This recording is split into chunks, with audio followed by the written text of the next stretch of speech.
Welcome to bio the natural science classes online. हमने अब तक बात कर ली है ट्रांसपोर्ट इन प्लांट में किस तरह से ट्रांसपोर्ट होता है और प्लांट में मिनरल न्यूट्रिशन की क्या ज़रूरत होती है और उनका रोल क्या होता है और किस फॉर्म में एब्जॉर्ब होते हैं, नाइट्रोजन साइकिल क्या होती है। इन सब चीज़ों को हम देख चुके हैं। कुछ हम क्वेश्चन पूछेंगे पहले, उसका आप आंसर दीजिए। उसके बाद हम आज नया चैप्टर स्टार्ट करने वाले हैं, फोटोसिंथेसिस इन हायर प्लांट्स, जो कि वो प्लांट फिजियोलॉजी का 3rd चैप्टर है और एनसीईआरटी के अकॉर्डिंग 13वां चैप्टर है, 13th चैप्टर है। तो हमारा पहला क्वेश्चन ये है कि नाइट्रोजन साइकिल में जो नाइट्रोजिनेज और नाइट्रेट रिडक्टेज एंजाइम होती है, उनमें कौन कौन से मिनरल्स या एलिमेंट्स एक्टिवेटर की तरह काम करते हैं, कमेंट में लिख भेजिए। और सेकंड क्वेश्चन है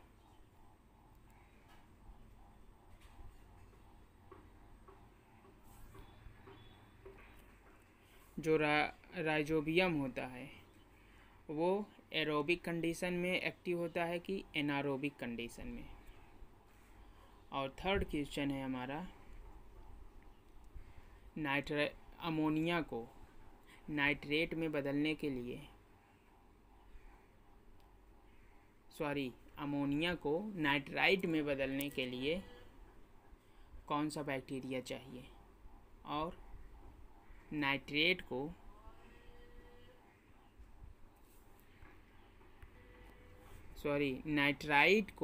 नाइट्रेट में बदलने के लिए कौन सा बैक्टीरिया चाहिए। फिर से एक बार क्वेश्चन हम रिकॉल करते हैं। अमोनिया को नाइट्राइट में बदलने के लिए जो बैक्टीरिया इन्वॉल्व होता है उसका नाम लिखिए, और नाइट्राइट को नाइट्रेट में बदलने के लिए जो बैक्टीरिया इन्वॉल्व होता है उसका नाम बताइए। और फोर्थ क्वेश्चन है हमारा लेग हीमोग्लोबिन किस सेल में पाया जाता है। और लास्ट क्वेश्चन है हमारा जो ग्लोमस होता है वो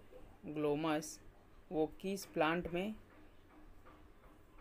या किस टाइप के प्लांट्स में, लोअर या हायर में नाइट्रोजन फिक्सेशन का काम करते हैं। ठीक है, कमेंट में लिख भेजिए ये सभी आंसर, हम चेक करेंगे। अब हम बात करते हैं हमारा जो आज का नया चैप्टर है फोटोसिंथेसिस इन हायर प्लांट की। तो पहले हमने जो 2 यूनिट पढ़ चुका है उसको ध्यान से पढ़ते रहिए। और जो मिनरल न्यूट्रिशन वाला चैप्टर है हमारा वो सब चैप्टर से कनेक्ट है, तो उसको भी रिवाइज करते रहिए। बार बार आप पढ़ते रहेंगे, उसे भूलिए मत, इसी को कंटिन्यू बनाए रखिए, कंटिन्यूटी बनाए रखें। ऐसा नहीं कि इससे चलिए हम 2 दिन बाद 3 दिन बाद या फिर 1 हफ्ते बाद पढ़ेंगे, ऐसा ना करिए। नहीं तो आप इसको गैप मत रखिए, बस कंटिन्यूटी बनाए रखें। जैसे आज हम फोटोसिंथेसिस पढ़ने वाले हैं, तो फोटोसिंथेसिस का 1-2 पेज पढ़िए, उसको समझिए। और इसके पहले वाला जो चैप्टर हमने प्लांट में ट्रांसपोर्ट और मिनरल न्यूट्रिशन के बारे में बात की है, उसको भी रिकॉल करते रहिए, पढ़ते रहिए और समझते रहिए, और क्वेश्चन पेपर्स को लगाते रहिए। तो चलिए हम स्टार्ट करते हैं आज का नया chapter photosynthesis in higher plants. पहले हम अपने अकॉर्डिंग बात करते हैं फोटोसिंथेसिस के बारे में, फिर उसके बाद एनसीईआरटी क्या कह रहा है उसके बारे में बात करेंगे। फोटोसिंथेसिस, फोटो मीन्स होता है लाइट और सिंथेसिस मीन्स होता है फॉर्मेशन। तो लाइट के प्रेजेंस में किसी चीज़ का बनना फोटोसिंथेसिस कहलाता है। चूँकि अब हम प्लांट में बात करेंगे फोटोसिंथेसिस की, वैसे तो प्लांट में ही फोटोसिंथेसिस होता है।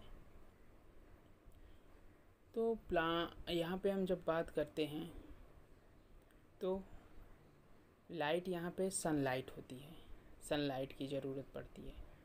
और सिंथेसिस के लिए एक प्लेस चाहिए, और वो प्लेस होता है, वो जगह होती है मेसोफिल सेल्स या फिर दूसरी सेल्स जहाँ पे क्लोरोप्लास्ट होता है, क्लोरोफिल होता है। तो ये सब चीज़ें रिक्वायर्ड होती हैं। और फोटोसिंथेसिस में जो लाइट यूज होती है वो अल्टीमेटली सभी जो फूड होते हैं या फिर सभी एनिमल्स या प्लांट या जितने भी अदर ऑर्गेनिज्म हैं, सब इनडायरेक्टली सनलाइट पे डिपेंड करते हैं, क्योंकि सनलाइट से ही सनलाइट को ट्रैप करके फूड बनाया जाता है। तो इनडायरेक्टली सनलाइट पे ही डिपेंड करते हैं सभी एनिमल्स और प्लांट।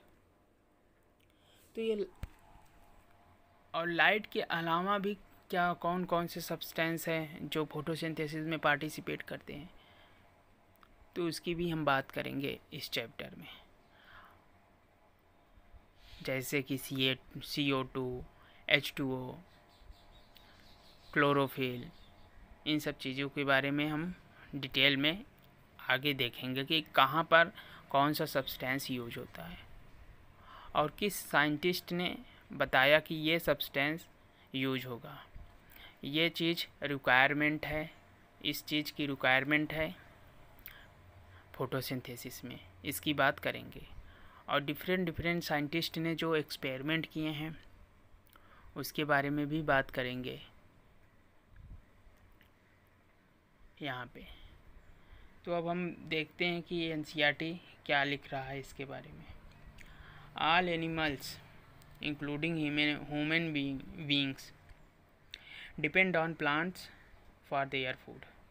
अपने फूड के लिए सभी एनिमल्स प्लांट पे डिपेंड करते हैं, और उसमें ह्यूमन बीइंग्स में जो इंसान हैं उसे भी ऐड करिए, वो भी अल्टीमेटली फूड के लिए या फिर एनर्जी के लिए सनलाइट पे डिपेंड करता है और प्लांट पे डिपेंड करता है।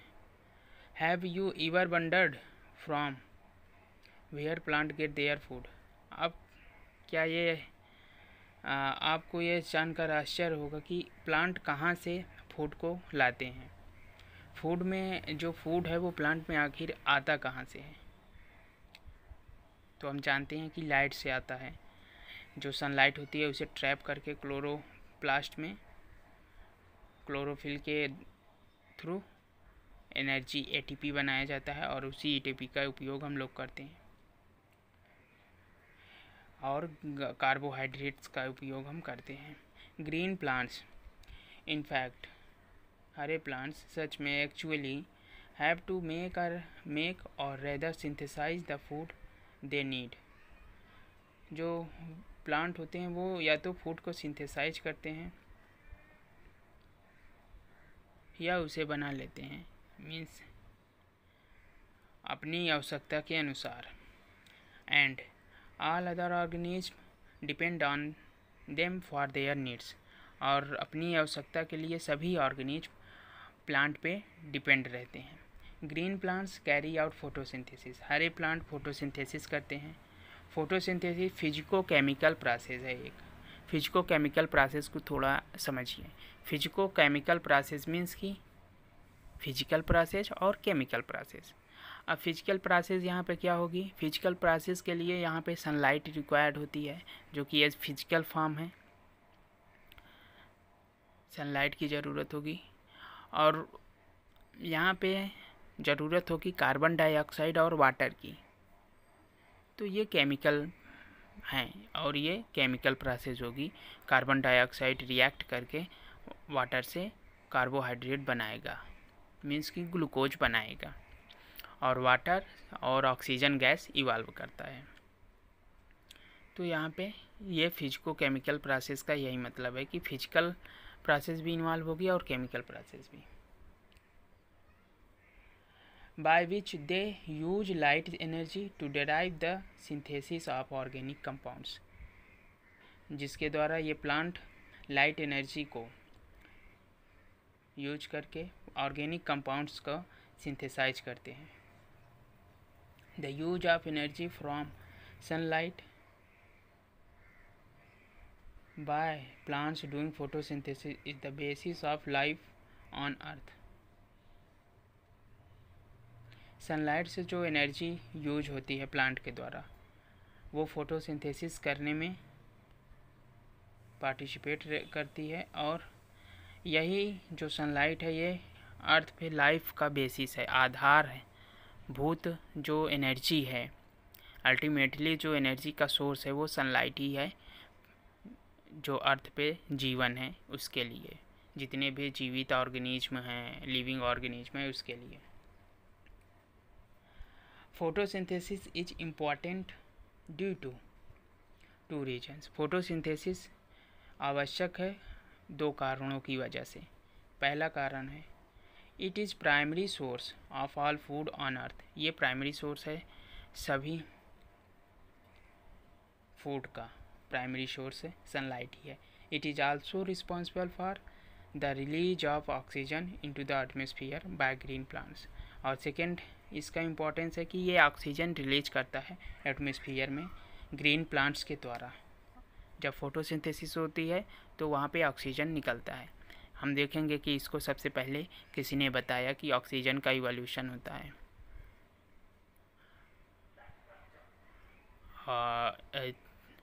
और ऑक्सीजन वाटर से आता है, ये किसने बताया?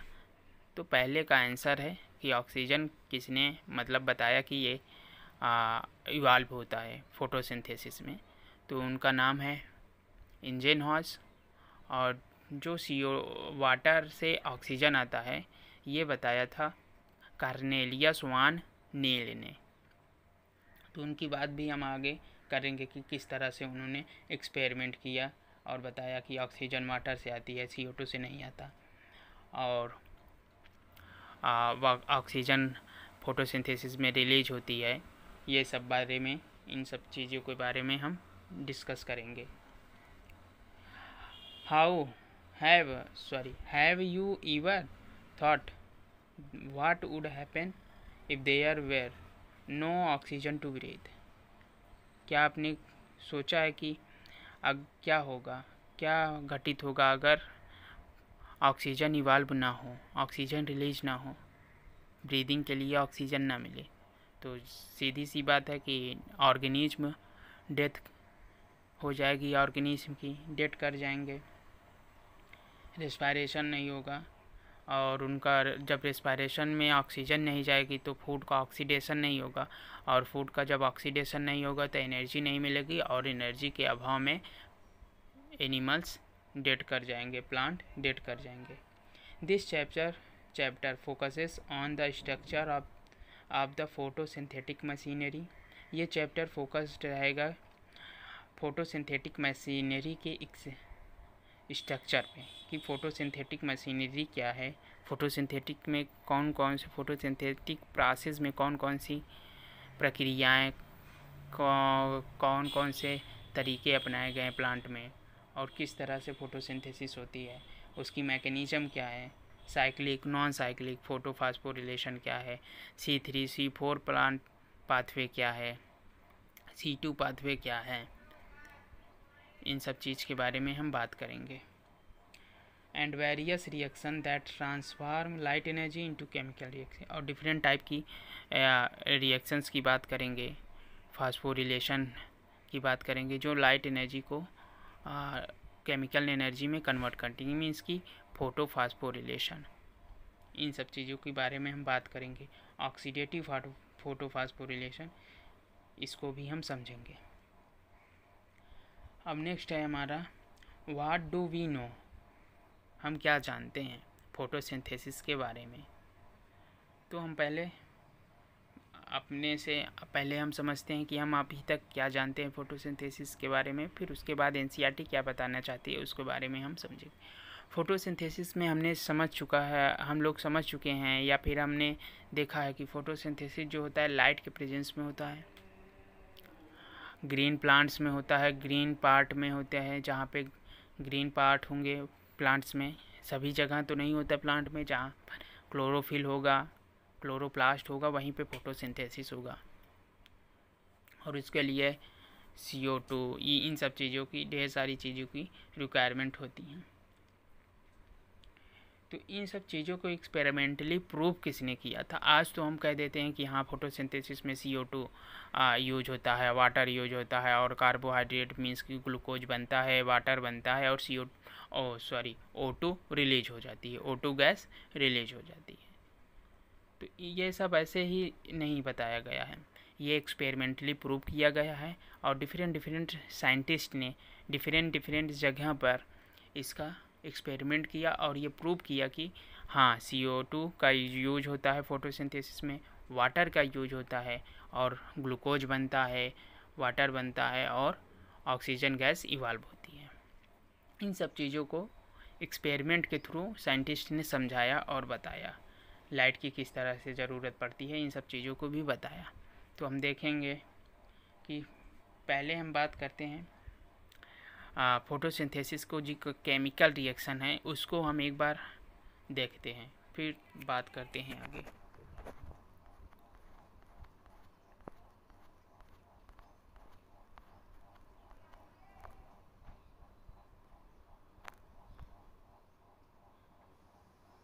ये है हमारी ओवरऑल रिएक्शन।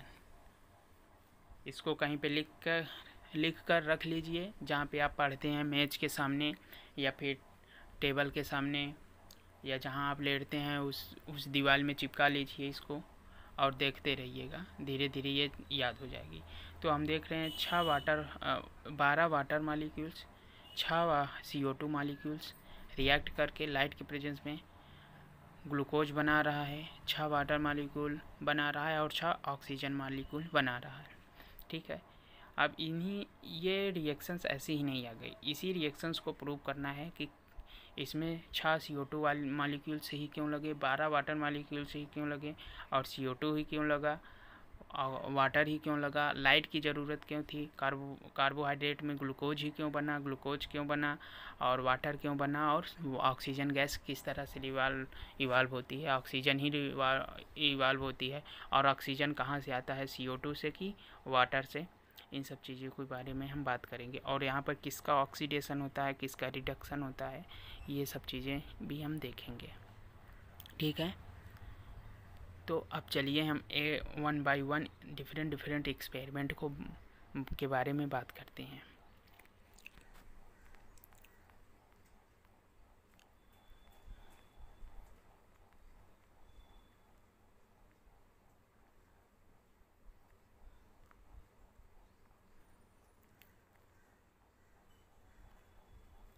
पहला जो एक्सपेरिमेंट था हमारा, वो ये बताने के लिए था कि जो पहला एक्सपेरिमेंट ये बताने के लिए था कि जो प्लांट होते हैं उनके ग्रीन पार्ट में फोटोसिंथेसिस होती है। इसके लिए एक्सपेरिमेंट किए गए, साइंटिस्ट थे, उन्होंने एक्सपेरिमेंट किया और एक ब्लैक पेपर लिया, लीफ को, आधी लीफ को उसको ढक दिया ब्लैक पेपर से, और उसे सनलाइट में रख दिया।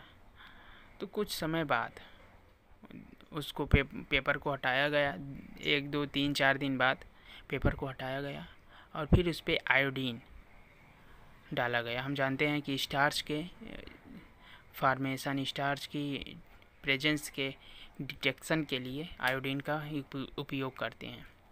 तो आयोडीन डाला गया, तो देखा गया कि जहाँ पर ब्लैक पेपर बांधा गया था वहाँ पे वायलेट कलर, मीन्स कि blue violet colour, iodine test नहीं देता।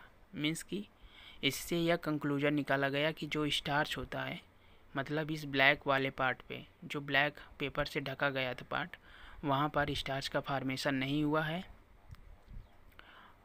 और आयोडीन का जो टेस्ट था ब्लू वायलेट कलर नहीं दिया। जबकि जो एक्सपोज्ड पार्ट था, जो सनलाइट के कांटेक्ट में था, वहाँ पे जब आयोडीन डाला गया तो देखा गया कि वहाँ ब्लू वायलेट कलर अपीयर होता है, मतलब कि आयोडीन पॉजिटिव टेस्ट मिलता है वहाँ पे। तो इससे निष्कर्ष निकाला गया था कि फोटोसिंथेसिस में लाइट की ज़रूरत होती है स्टार्च के बनाने के लिए। फिर हमारा सेकंड एक्सपेरिमेंट था, सैक ने किया था। सैक ने एक्सपेरिमेंट किया, एक टेस्ट ट्यूब लिया जो कि ट्रांसपेरेंट थी और उसमें प्लांट की आधी लीफ, जो लीफ होती है उसको आधी लीफ को इंट्रोड्यूस कर दिया गया और कॉर्क से फिर उसे सील कर दिया और उसे कॉटन से बंद भी कर दिया ताकि उसमें एयर ना जा पाए। और उस टेस्ट ट्यूब में भरा था KOH, पोटेशियम हाइड्रोक्साइड, जो कि एक CO2 एब्जॉर्बर है। और फिर उसे लाइट में रख दिया गया, प्लांट को, पूरे सिस्टम को। और फिर कुछ समय बाद, 1-2 दिन बाद देखा, उसको खोला गया, टेस्ट ट्यूब को हटाया गया और देखा गया कि जो लीफ के जो जितना पार्ट टेस्ट ट्यूब में था, मीन्स कि KOH सोल्यूशन में थे, वहाँ पे स्टार्च का फॉर्मेशन नहीं होता है। आयोडीन डाला गया और ब्लू वायलेट कलर नहीं मिला, तो उस आधी लीफ में आयोडीन टेस्ट नहीं मिला, जबकि आधी जो लीफ बाहर थी, टेस्ट ट्यूब के बाहर थी, लाइट के कांटेक्ट में थी। हालांकि जो टेस्ट ट्यूब में था वो भी लाइट के कांटेक्ट में थी, लेकिन वहाँ पे CO2 नहीं था, क्योंकि जो पोटेशियम हाइड्रोक्साइड था वो CO2 को एब्जॉर्ब कर लेता है, तो वहाँ पे CO2 नहीं बची थी बिल्कुल भी। लाइट तो दोनों पार्ट में थी, आधी लीफ जो टेस्ट ट्यूब में थी उस पर भी लाइट पड़ रही थी और बाहर जो थी उस पर भी लाइट पड़ रही थी। तो देखा गया जो बाहर एक्सपोज्ड पार्ट, टेस्ट ट्यूब के बाहर जो लीफ थी उसमें फोटोसिंथेसिस हुआ और वहाँ पे स्टार्च का फॉर्मेशन हुआ और आयोडीन का पॉजिटिव टेस्ट मिला, मीन्स कि ब्लू वायलेट कलर वहाँ पे अपीयर हुआ। लेकिन जो टेस्ट ट्यूब में थे वहाँ पर ब्लू वायलेट कलर नहीं मिला। इसे साइंटिस्ट ने, जो सैक नाम साइंटिस्ट थे, उन्होंने इसे हाफ लीफ एक्सपेरिमेंट कहा, half leaf experiment.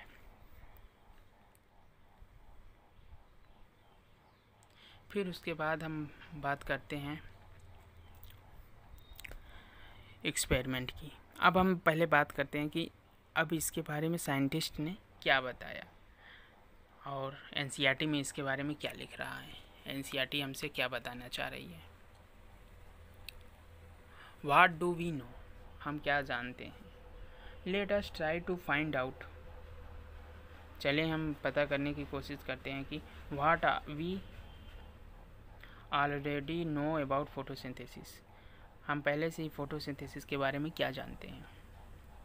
Some simple experiment you may have done in earlier classes have shown that, कुछ सिंपल एक्सपेरिमेंट आपने अर्लियर क्लासेस मीन्स कि 7th 8th 9th 10th में किया है और देखा है कि वहाँ पे क्लोरोफिल, जो कि एक ग्रीन पिगमेंट है लीफ में, लाइट, जो कि सनलाइट की बात की जा रही है, एंड CO2, जो कि एटमॉस्फेयर में है 0.03%, are required for photosynthesis to occur.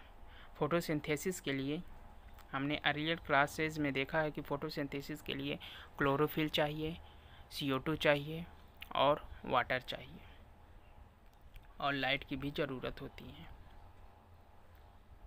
You may have carried out the experiment to look for starch formation in 2 leaves, आप 2 लीव्स में स्टार्च फॉर्मेशन की बारे में बात कर सकते हैं।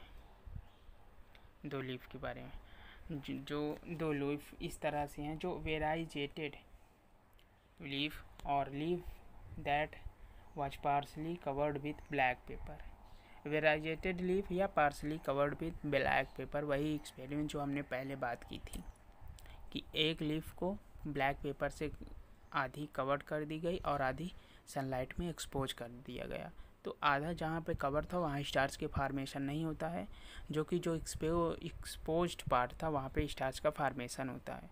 और अगर आप ये ना करना चाहें तो वेराइजेटेड लीफ ले। वेराइजेटेड लीफ मीन्स कि जो कहीं कहीं लीफ आपने देखा होगा कोबरा प्लांट से होता है, हाँ शायद यही नाम है उसका, अभी मेरा एग्जैक्ट नाम उसका नहीं, आप गूगल में करेंगे, सर्च करेंगे, जो धब्बेदार प्लांट्स होते हैं जिनकी लीफ पर धब्बा होता है, कहीं कहीं वाइट होता है, येलोइश थोड़ा होता है और कहीं कहीं पे ग्रीन पार्ट होता है, येलोइश ग्रीन इस तरह से होता है। वेराइजेटेड लीफ इसे कहते हैं। तो उनमें जहाँ पे वाइट पार्ट होता है वहाँ पे स्टार्च का फॉर्मेशन नहीं होता है, वो म्यूटेटेड वेराइटीज़ होती हैं प्लांट की। और जो वहाँ पर क्लोरोफिल होता है मीन्स ग्रीन पार्ट होता है, वहाँ पे स्टार्च टेस्ट पॉजिटिव देता है। तो इससे हम पता कर सकते हैं कि क्लोरोफिल इम्पॉर्टेंट होता है और सनलाइट भी इम्पॉर्टेंट होता है फोटोसिंथेसिस के लिए। On testing these leaves for starch के लिए इन लीफों का टेस्ट किया जाता है तो इट वाज क्लियर दैट, यह क्लियर होता है कि photosynthesis occurred only in the green parts of the leaf. Photosynthesis केवल ग्रीन पार्ट्स, लीफ के ग्रीन पार्ट्स में होता है और लाइट के प्रेजेंस में होता है। इस एक्सपेरिमेंट से ये प्रूफ होता है, इसकी बात हम कर चुके हैं। और दूसरा एक्सपेरिमेंट किया गया, another experiment you may have carried out is the half leaf experiment. Half leaf experiment किया गया, सैक ने किया था।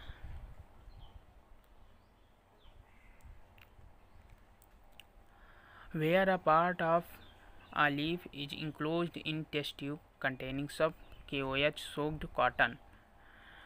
टेस्ट ट्यूब में इंक्लोज किया गया लीफ का पार्ट, आधा पार्ट, और उसे KOH के सॉल्यूशन में, जो कॉटन था उसमें KOH था जो CO2 को एब्जॉर्ब कर लेता है, उसे फिर क्लोज कर दिया गया।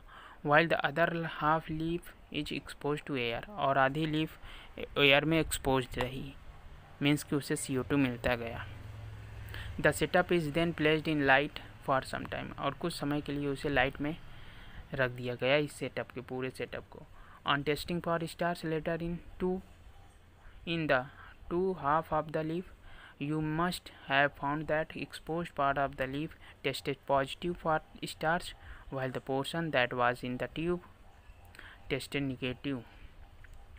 कुछ समय बाद हम देखते हैं कि जो स्टार्च टेस्टिंग की जाती है तो वहाँ पे हमें मिलता है कि जो आधी लीफ एक्सपोज्ड थी एयर में वो पॉजिटिव टेस्ट देता है स्टार्च के साथ, जबकि जो टेस्ट ट्यूब में थी, एयर में एक्सपोज्ड नहीं थी, KOH सॉल्यूशन में थी, KOH सोक्ड कॉटन में थी, वहाँ पे स्टार्च निगेटिव टेस्ट देता है। इससे हमें पता चलता है कि कंक्लूजन निकलता है कि CO2 रिक्वायर्ड होता है फोटोसिंथेसिस के लिए। This showed that CO2 was required for photosynthesis. Can you explain how this conclusion could be drawn? क्या आप एक्सप्लेन कर सकते हैं कि ये कंक्लूजन किस तरह से निकाला गया? हाँ बिल्कुल, स्टार्च का फॉर्मेशन नहीं हुआ, इसका मतलब कि CO2 वहाँ पे नहीं थी, और अगर CO2 नहीं थी इसका मतलब कि CO2 इम्पॉर्टेंट होता है स्टार्च के फॉर्मेशन में, मीन्स की फोटोसिंथेसिस में। तो अब तक हमने बात की है 3 चीज़ों के बारे में। ग्रीन पार्ट में होता है लीफ के ग्रीन, प्लांट के ग्रीन पार्ट्स में फोटोसिंथेसिस होता है, CO2 की ज़रूरत होती है और लाइट की ज़रूरत होती है। इन 3 चीज़ों के बारे में हमने बात की है अभी। अब और भी एक्सपेरिमेंट किए गए, एक अर्ली एक्सपेरिमेंट किए गए, ग्रेजुअल डेवलपमेंट हुआ फोटोसिंथेसिस का, उनके बारे में भी हम बात करते हैं। पहले हम अपने अकॉर्डिंग बात करेंगे, उसके बाद NCERT के अकॉर्डिंग बात करेंगे। सबसे पहले फोटोसिंथेसिस में जो एक्सपेरिमेंट किया गया, और ढेर सारे साइंटिस्ट ने इनके पहले भी किया है फोटोसिंथेसिस पर एक्सपेरिमेंट, बट हम NCERT के अकॉर्डिंग देखेंगे तो ज़्यादा सही रहेगा। बाकी फ़ोटोसिंथेसिस के अर्ली एक्सपेरिमेंट में कई साइंटिस्ट इन्वॉल्व थे, जो इम्पोर्टेंट साइंटिस्ट हैं और उनके एक्सपेरिमेंट हैं, हम यहाँ पर NCERT में उसको कवर करेंगे। पहला एक्सपेरिमेंट किया था जोसेफ प्रिस्टले ने। जोसेफ प्रिस्टले ने एक बेल जार लिया, बेल जार मीन्स एक जार होता है जो बेल शेप्ड होता है, थोड़ा बेल जार लिया और उसमें कैंडल को जला के रख दिया, और उसके साथ एक माउस को रखा, और देखा कुछ समय बाद उन्होंने देखा कि जो माउस था वो मर गया, डेथ हो गई माउस की। फिर उन्होंने दूसरा एक्सपेरिमेंट किया, बेल जार लिया और कैंडल को जला के रख दिया, उसके साथ माउस को भी रखा और उनमें एक मिंट प्लांट मीन्स के पुदीने का पौधा भी इंट्रोड्यूस कर दिया। तब देखते हैं कि जो कैंडल थी वो नहीं बुझी और माउस जो था वो जिंदा था, कैंडल भी नहीं बुझी, माउस भी जिंदा था और प्लांट भी जिंदा था, तीनों। तो उन्होंने कंक्लूजन निकाला कि जो माउस था, एनिमल माउस था और कैंडल था, कुछ ऐसे सब्सटेंस रिलीज करते हैं जो माउस के लिए हानिकारक है। मीन्स कि एयर जो थी बेल जार में उसे दूषित कर देता है, फॉल्ट कर देता है, मीन्स कि दूषित कर देता है, गंदा बना देता है जो बेल जार में एयर थी उसको। लेकिन जब प्लांट इंट्रोड्यूस किया, सेकेंड एक्सपेरिमेंट था उनका मिंट प्लांट को, तो उन्होंने देखा कि उन्होंने कंक्लूजन निकाला कि कुछ ऐसे चीज़ें हैं, कुछ ऐसे प्रोसेस होती है जो जिसके द्वारा प्लांट उस फॉल्ट एयर जो एनिमल और कैंडल से एयर निकली थी उसको एब्जॉर्ब कर लेता है, रिस्टोर कर लेता है। मिंट प्लांट उसे स्टोर कर लेता है, ये कंक्लूजन निकाला। तो उन्होंने फाइनली 2 कंक्लूजन निकाले। पहला कंक्लूजन कि कैंडल और माउस कुछ ऐसे सब्सटेंस रिलीज करते हैं जो एयर को फॉल्ट बनाते हैं, गंदी करते हैं। और दूसरा एक्सपेरिमेंट में दूसरा कंक्लूजन उन्होंने निकाला कि प्लांट उन एयर्स को जो कैंडल और एनिमल रिलीज करता है उसे एब्जॉर्ब करके वैल्यूएबल फॉर्म में कन्वर्ट कर देता है। ये एक्सपेरिमेंट था प्रिस्टले का, और प्रिस्टले ने ऑक्सीजन की भी खोज की थी बाद में। लेकिन उन्होंने ये नहीं बताया था कि ऑक्सीजन रिलीज होती है, CO2 रिलीज होती है, जब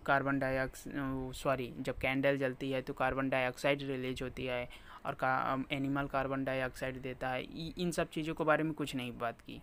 उन्होंने बस इतना कहा कि कुछ सब्सटेंस तो है जो कैंडल के जलने पर और एनिमल के ब्रीदिंग पर निकलता है जिससे एयर फॉल्ट हो जाती है, और जब उनमें उसके साथ प्लांट होता है तो उस एयर को प्यूरिफाई कर देता है। इन सब बातों की बात की थी, लेकिन ये नहीं बताया कि कौन सब्सटेंस का नाम नहीं लिया था प्रिस्टले ने। तो अब हम देखते हैं जोसेफ प्रिस्टले के बारे में क्या लिखा गया है। जोसेफ प्रिस्टले 1733 to 1804, 1733 से 1804, ईयर इम्पॉर्टेंट है 1770। इन 1770 में performed a series of experiments that reveal that essential role of air in the growth of green plants. Green plant के ग्रोथ में एयर का इसेंशियल रोल होता है, इसको बताया जोसेफ प्रिस्टले ने। डिफरेंट सीरीज ऑफ एक्सपेरिमेंट करके कई एक्सपेरिमेंट किए और उन्होंने बताया कि प्लांट का जो ग्रीन पार्ट होता है वो उसके ग्रोथ के लिए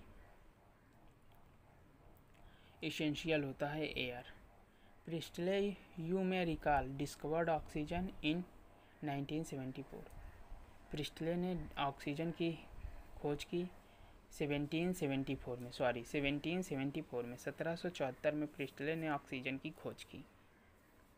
Presley observed that candle burning in a closed space, a bell jar, soon get extinguished।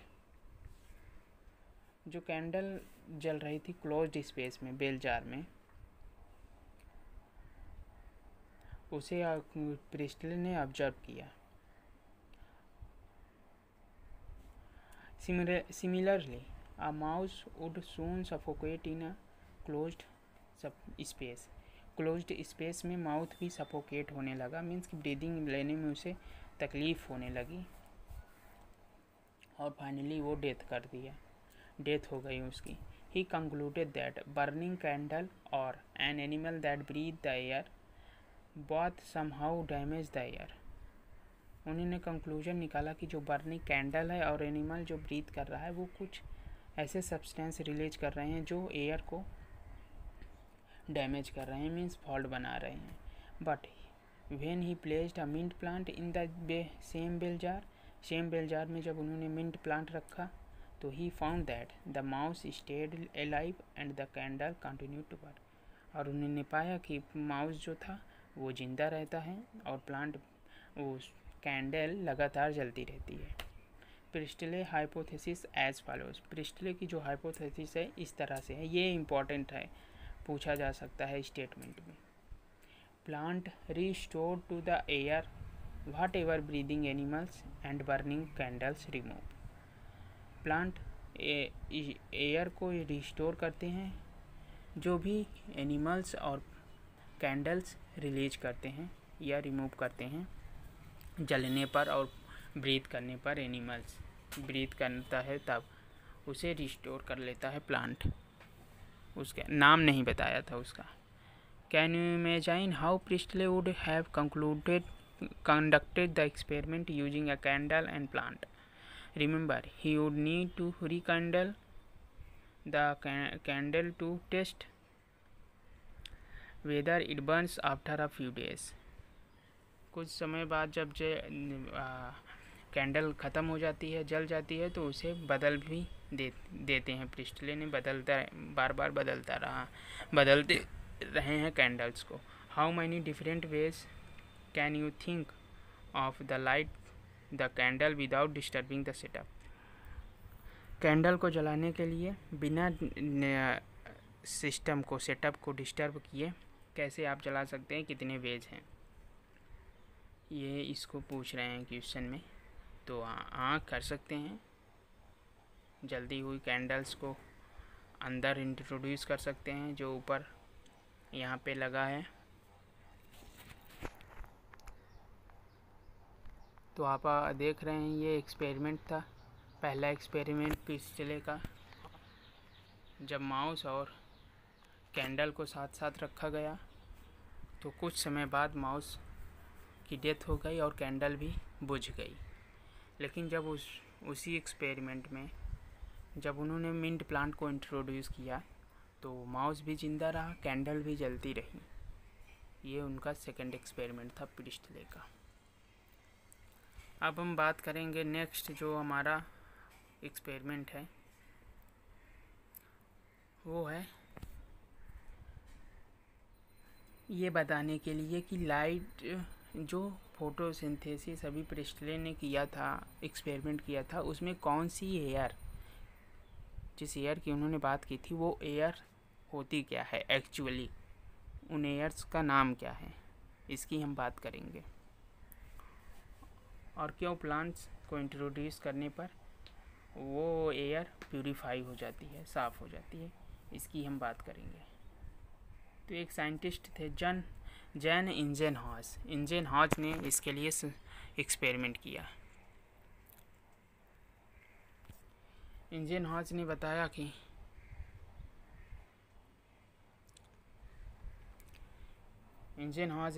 कि जो प्लांट रखने पर वो CO2 को एब्जॉर्ब कर लेती है और फोटोसिंथेसिस होता है प्लांट में तो वो ऑक्सीजन रिलीज करती है। ऑक्सीजन गैस, नाम भी बताया उन्हें कि ऑक्सीजन गैस रिलीज होती है, जिसे माउस जो होता है ब्रीदिंग में लेता है और माउस जिंदा रहता है और कैंडल जलने के लिए मीन्स कि ऑक्सीडेशन प्रोसेस के लिए ऑक्सीजन का उपयोग करता है और कैंडल भी लगातार जलती रहती है। तो इसके बारे में हम डिटेल में अगले लेक्चर में बात करेंगे। आज के लिए बस इतना ही। पढ़ते रहिए, ये थोड़ा टिपिकल चैप्टर है लेकिन आसान है, इसे मैं आसान करने की कोशिश करूँगा और आसान भी है। आप इसे लगातार पढ़िए, बीच बीच में नहीं, लगातार पढ़ते रहेंगे, समझते रहेंगे, क्योंकि इसमें एक्सपेरिमेंट है और सीक्वेंस से एक्सपेरिमेंट किए गए हैं कि क्यों CO2 इम्पॉर्टेंट है, ऑक्सीजन किस तरह से रिलीज होती है, कार्बोहाइड्रेट किस तरह से बनता है, वाटर का यूज किस तरह से होता है, इन सब चीज़ों के बारे में हम डिस्कस करेंगे। Thank you. क्वेश्चंस लगाते रहिए previous year paper. Thank you for watching.